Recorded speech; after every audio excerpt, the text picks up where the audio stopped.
जयंती को मनाने जा रहे हैं, ये हमारे समाज के ही एक महात्मा है। महात्मा शब्द जो है लगता है वो ऐसे ही लगता है, पूरे विश्व में 3 ही जनों के महात्मा लगा है, महात्मा बुद्ध, महात्मा गांधी और महात्मा ज्योतिबा फुले।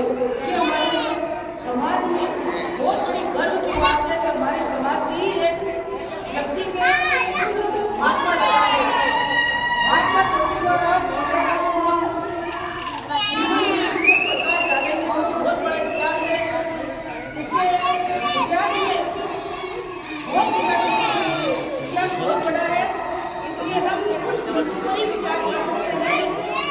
महात्मा फुले ने हमारे भाई समाज में नहीं, पूरे देश के हर वर्ग को शिक्षा के क्षेत्र से जोड़ा है।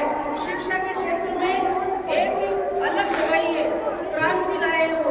पहले तो उन्होंने अपनी धर्मपत्नी को पढ़ाया, फिर धर्मपत्नी ने महिलाओं में अलग लगाई। उनको उस विपरीत स्थिति में किस किस समस्याओं का सामना करना पड़ा वो खुद ही जानते हैं और उन किताबों के माध्यम से हम भी पढ़ते हैं। तो हमारे समाज के ऐसे शख्स थे वो जो पूरे देश में, अंतर्राष्ट्रीय स्तर पर, पूरे राष्ट्र में हमारे समाज की जानकारी दी है कि ये ज्योतिबा फुले कौन से समाज से आया, हमारे समाज से आया। तो हमारा जो सीमा है वो और भी गर्व से चौड़ा होता है कि हमारे समाज के एक ऐसे व्यक्ति ने शिक्षा की अलग लगाई थी। उस जमाने में जहाँ शिक्षा का बोलबाला नहीं था, महिलाओं को बाहर निकलने की अनुमति नहीं थी, महिला कई विडंबनाओं के साथ में अपना जीवन व्यतीत करती थी।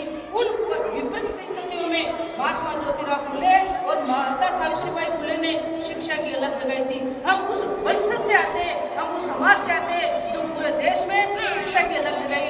इसलिए हमें ही नहीं, पूरे देश में हर जाति वर्ग में इस जयंती को लोग बड़े शान से मनाते हैं। कुछ 1-2 दिनों में अम्बेडकर जयंती भी आने वाली है। वो भी एक बहुत कानून के जानकार थे, उन्होंने हमारे देश में कानून बनाया था, कानून बनाने की उनको पदवी मिली थी, वो भी इनके ही शिष्य थे और महात्मा गांधी भी इनके ही शिष्य थे।